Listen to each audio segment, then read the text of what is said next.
It is said that there is a curse on the National Orange Show grounds. The so-called curse makes its appearance almost every year during the Orange Show celebration, which takes place during Memorial Day weekend. Long before the Orange Show, Serrano Indians lived in what is now a 120-acre facility used for different events and festivals throughout the year. The Serrano Indians were driven away by wealthy businessmen who took over the land. Some say the Indians cursed the land, and from that point on, almost every year on the first day of the Orange Show it usually rains. Coincidentally, on the years in which there was no show, there was no rain. The question here is, was there really a curse? I spoke with Mr. Stephen Shaw, president of the San Bernardino Historical and Pioneer Society, and this is what he had to say about the so-called curse. They say that the Orange Show grounds used to be an Indian burial site, but as far as I know, that's not true. Somebody came up with that. Curse or not, the truth is that it rains about 45% of the time. First Orange Show in 1911, it rained for 4 days and almost 2 inches of rain. There were floods everywhere, and 2 men from Colton were caught up by the floodwaters while trying to get to the Orange Show, and both of them and one of the horses drowned.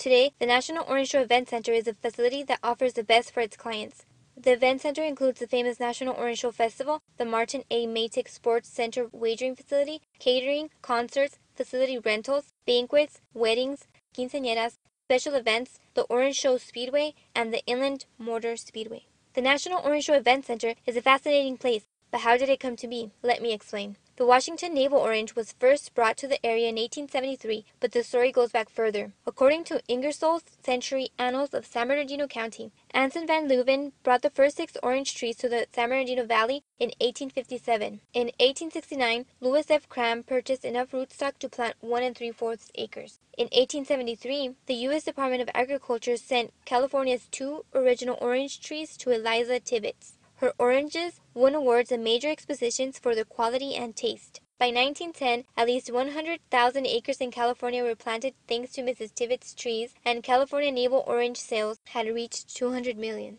In 1910, a group of San Bernardino businessmen and also people with the Santa Fe Railroad got together and decided to do a bigger show to promote the orange across the United States.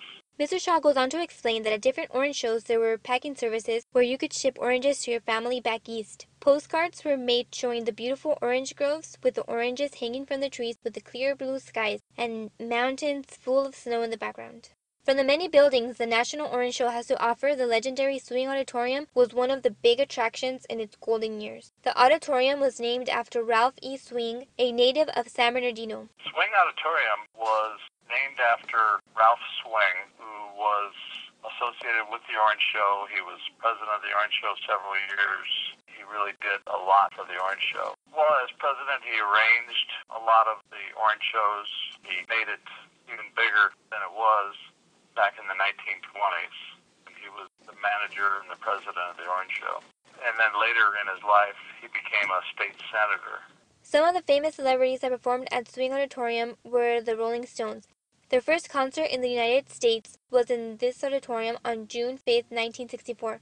Other artists that followed were Elvis Presley, the Jackson 5, Led Zeppelin, Jimi Hendrix, Eric Clapton, and many more. Other celebrities who went to the Orange Show were Ronald Reagan, who appeared at the show as an actor in 1940 and then as governor in 1968. Bob Hope was a regular at the Orange Show, performing there about 13 times. Lauren Green and Louis Armstrong, as well as other actors and actresses, visited the Orange Show. Unfortunately, on September 11, 1981, a terrible plane crash destroyed the auditorium. Mr. Shaw explains that the crash blew out the auditorium and it could not be saved.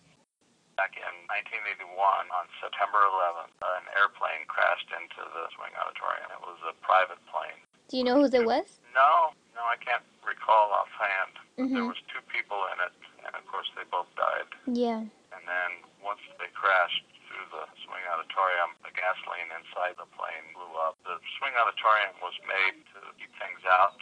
It was built that way so that it was stronger from the outside in. But anyway, this explosion inside sort of blew it out, and it couldn't be saved. Anyway, I'm retired from the San Bernardino Fire Department, and I was on that call when the plane crashed into it. That's crazy. Can you tell me a little bit about that? Do you know around what time it was? Do you remember? It was, probably mid-afternoon, around 3 o'clock, I'd say, something like that. Do you remember what you were doing? Well, I was a paramedic firefighter, and I was on the paramedic squad with and we had just dropped a patient off at County Hospital back Mm-hmm. when it was in San Bernardino, and this call went down for a plane crash at the Orange Show.